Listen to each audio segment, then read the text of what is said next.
Hey there, welcome to CT Collectibles. I am C. Hope you're doing well, and this is your weekly sports card chart blast where we take a look at the price action of our favorite collectibles. Price is truth.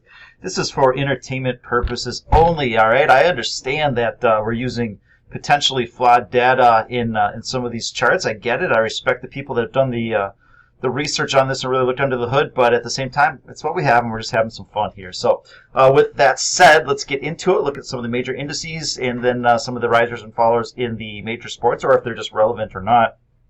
Wrestling, golf, entertainment up well into the double digits. Golf, your leader, up 42%. Wrestling cards are on fire, up over 30%, and entertainment cards up just over 10%. The low end continues to get ignored for the most part here. So I think these are, it's like rolling averages over the past month or so. So you can really see how they've perked up recently at the least here. So we'll start off with Tiger Woods in that very overheated, or just heated up, I don't know if it's overheated, golf index.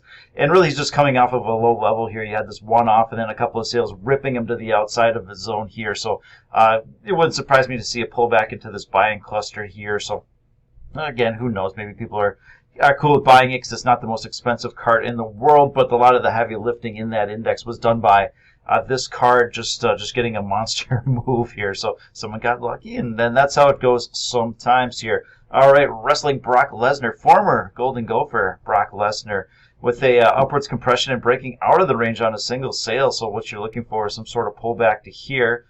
You have this buying cluster. It's not anything I think you need to chase at this time if that's what you're looking for. But again, not the most expensive card in the world. If someone says, yeah, what the heck, I'll plop down $200, then so be it. That card will keep going. But that is a new high, and so new highs are not a bad thing. So Ric Flair, PSA 8 in the 82 Wrestling All-Star Series. Hey, that is it's Ric Flair. Come on, it's the Nature Boy. What are you going to do? It's awesome. Of course, it's going to be awesome looking. So putting in some new highs as well, this upward compression.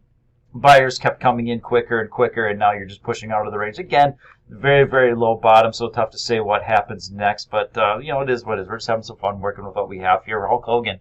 The more data you have, the more clean that you can make. Again, it's not about predictions. It's more about risk management. And you can see where the buyers have stepped in around $10 and sellers have stepped in around $100, and you're closer to that $100 level on this card. It is the raw version of the 85 tops. And so if you're patient and it's condition dependent, then I think you can maybe get a little bit better price here. Selling is taking place at or above that level pretty consistently. And in the entertainment index, Adam Bomb making some new highs here. So that is a PSA 9 of the original sticker poster boy there. So thin volume, but what the heck, the trend is up, and he's making some new highs there. So some of those quote unquote weirdo cards are leading the pack here. So get into the high end index just a little bit here. Dan Marino in a BGS 10 $7,000 card.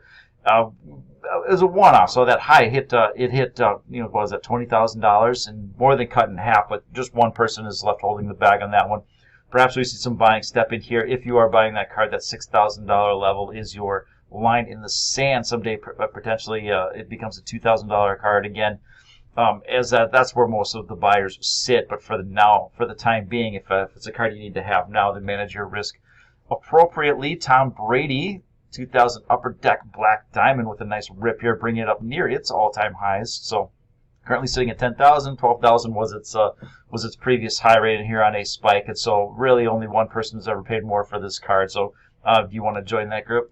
Probably not. Sandy Koufax, PSA 6 with a rip to the top of his range. $5,500 card here. One sale brought it back up again. I think there's a lot of buying sitting potentially lower on that card. Alexander Ovechkin, trend is slightly down here.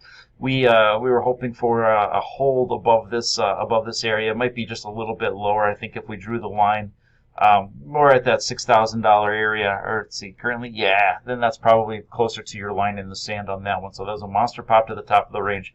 Again, closer to $6,000 may be your best bet if you are patient. Might not happen here. So a couple baseball movers and shakers here. Francisco Lindor, this is the PSA 9, no sparkle under the glove here. Perhaps people are a little bit more excited about Frankie Lindor this year than last year. He finished up the season strong last year. There was a lot of things under the hood that were out of his control. He wasn't the Excuse me. That wasn't the worst season ever I wonder how that's going to sound on the playback here. Wasn't the worst season ever. A nice rip. This is a player that I've liked. I've bought some a little couple of things over the off season just because I think he's better than he was, and maybe the market's going to realize. So this is a nice breakout from kind of this descending wedge, where you have this price compression and the buyer starts stepping in quicker and quicker, and we are seeing that now. Low volume. Who knows? But perhaps we see something closer to 50, 60 bucks on that card. So just to look at the 10, something that may be more interest to people here. Again, it kind of looks like it's forming a little bit of a bottom here, right around that $100 level. So 80 bucks really, and it's up above that. So, closer to that $80, $90 level, maybe that's the way to go. But, all he has to do is start playing well. No one's thinking he's going to do much this year. So if he starts to put up some vintage Lindor numbers, then that could really get these prices going here. So, all right, let's get into some more baseball cards here. Mike Trout, $2,700. That's just kind of your price here. You see some spike highs, don't chase it until we see multiple people willing to pay that price. And then we know that. Then you've got a little bit more demand coming in. So as it stands right now, that's just kind of your price. As long as it's not breaking down, that's what we're looking for here. That would be bad for the entire card market, because if Mike Trout base cards, if they really start to break down, that's just going to compress the price of everybody else for the most part here. So Mike Trout, 2012 Prism in his USA Baseball uniform. So PSA 9, 50, 60 bucks for a nice Mike Trout card. Looks like it's choppy enough, but that's a low enough price. So if you say I want a Mike Trout, not his rookie card or anything like that, but a nice early card of Mike Trout, that might be a fun one. And it is relatively cheap entertainment. Juan Soto continues to trend upwards, and that bomb he hit last night is not going to hurt things. So struck out a couple times. We like to see him walk, like 8 times in the game. I think that's what we prefer. But strike out a couple times, but hit a bomb. That launch angle is really his only issue. But if he's able to put the ball up just a little bit more than he typically does, get a little bit more lift on it, then you're looking at that 35 home run guy. He's done that before. He can do it again. So that trend does remain up. It's grinding up. He's not going to hurt you right now. Is it the biggest play ever? Is this where you're going to make the most money? Yeah, probably not. But if you do want Juan Soto, you do want this card, I don't think you're going to get hurt too much in the near future. The Juan Soto pink compressing. So we'll see what comes of that. Sitting at about $1,300 right now. So good. And down below bad. And if he plays well, then you're probably going to see that. All right, Julio Rodriguez. Look at a couple of these call-ups here with a monster rip out of his range here. Very thin up here. Don't think it's anything you need to chase. If you're able to sell and get that price, maybe that is more the play here. But Julio Rodriguez looks like he could be the real deal. But now you buy the rumor, he could be the real deal. Now the news, is he the real deal? Now he's going to have to play really, really well. Did it in spring training. Let's see if he can keep it up in the regular season, some reasonable facsimile of that. And then you can see more people get on board with those prices. As it is, very thin, very thin. If you can get that price, it probably makes more sense to get it and try and get back in this thing around $200. So yeah, we'll see. We'll see how that plays out. And if he starts playing really, really well, then you got no chance of getting that $200 for the time being. So Julio Rodriguez, this is Chrome Prospects autograph, hanging around all-time highs. So again, he's got a lot to prove to make that happen. Bobby Witt Jr. Prospects Chrome. This is I think it's just the regular Chrome. So roughly a $300 card. It's at the top of its range for selling. Is taking place in the past right now. Around 240, perhaps it pulls back to that area. You'll get some light buying, but if you can get it around 200 or less, if he struggles a little bit at any point during rookie, then that is probably more your area here. He is probably a buy the dip type scenario here, and if you can get around 200, then keep that in the back of your mind. Might take a while, might not happen, but that would be maybe a better spot. A lot more people believe that is the price, and so once you get into that area, you'll have more ability, you'll have more opportunity to transaction in this area here. Very few buys and sells in this $300 range here. So Spencer Torkelson, there we go. A lot of sideways action. We'll see what he's able to do. He's sitting outside of some of those top guys here. So sideways action, buy, sell, either way, whatever. So it's a tiger. I mean, who knows how that plays out here. Wander Franco,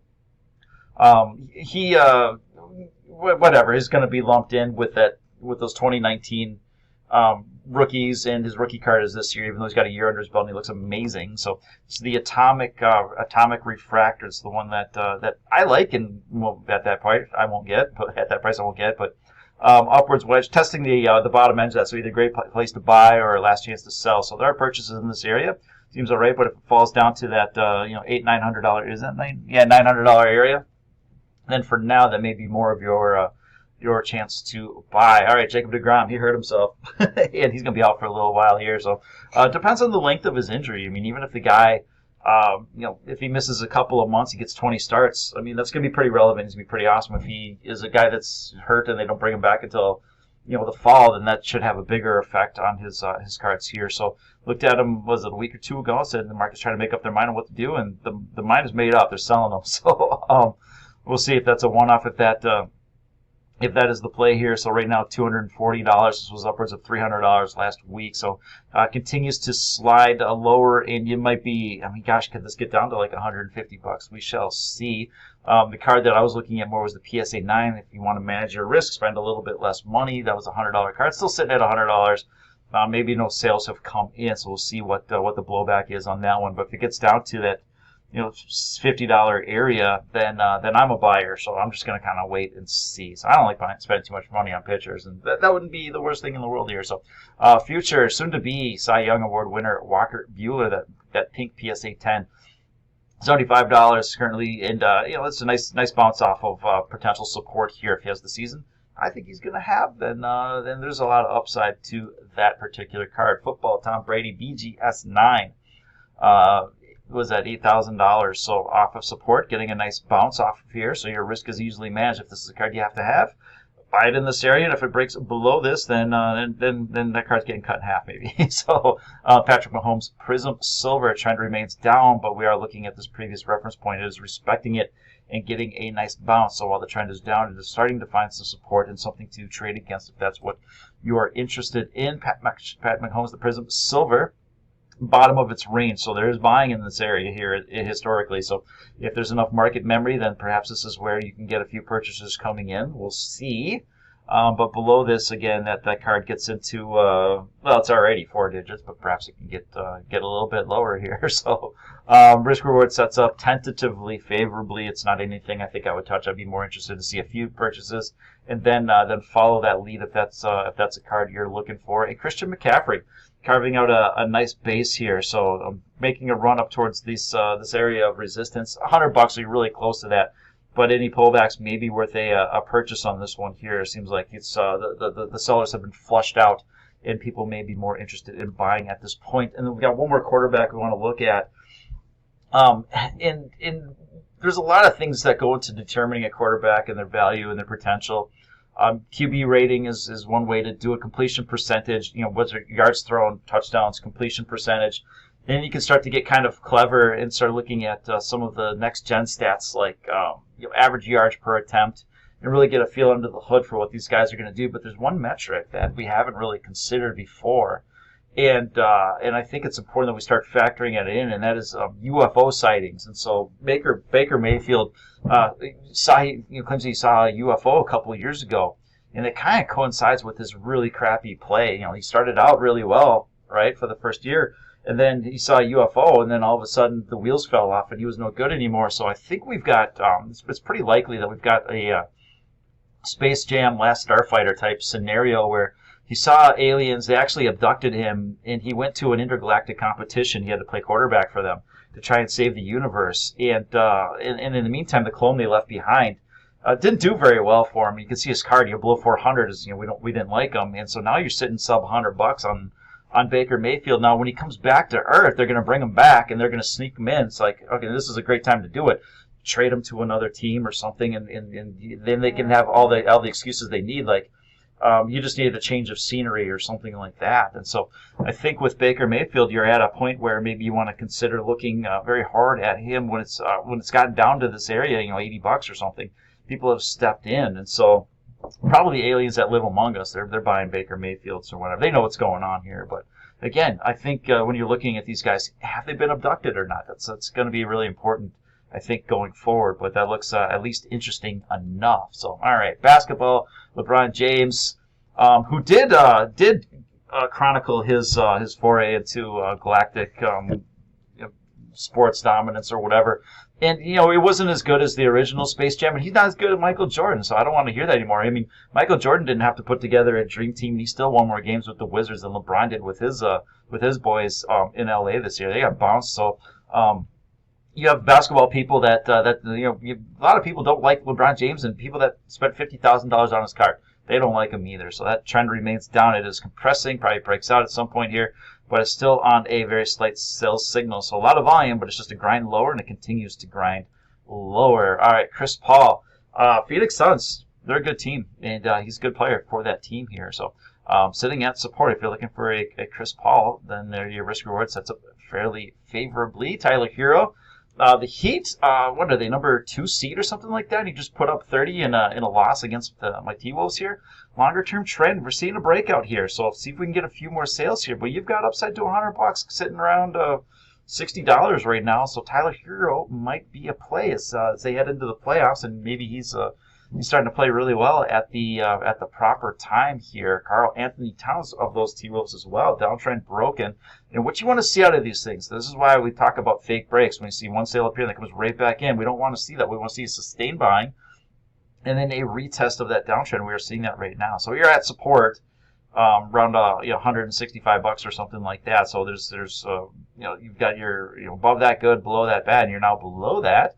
But they locked a 7th seed here. That's the best player on the team. If they make any sort of run, you could see a rip on this one. But as long as he stays above the holding this breakout, then that is a good sign. And John Morant's coming back very soon. $200 has been our line in the sand for a while here, and you're approaching it again. He should come back, and he should. Who knows what he's going to do? But we know he's good, right? So Austin Matthews, your goal leader, big spike back into the range here. So it's a fair-ish price. Not saying, hey, must buy, must sell, or anything like that. But it's fair, and the trend is up on that card. Connor McDavid, the BGS 9.5, so it's a discount version of the PSA 10, which might be more attractive for people. And you're sitting at the bottom of the range on that card here, so trend is down a little bit.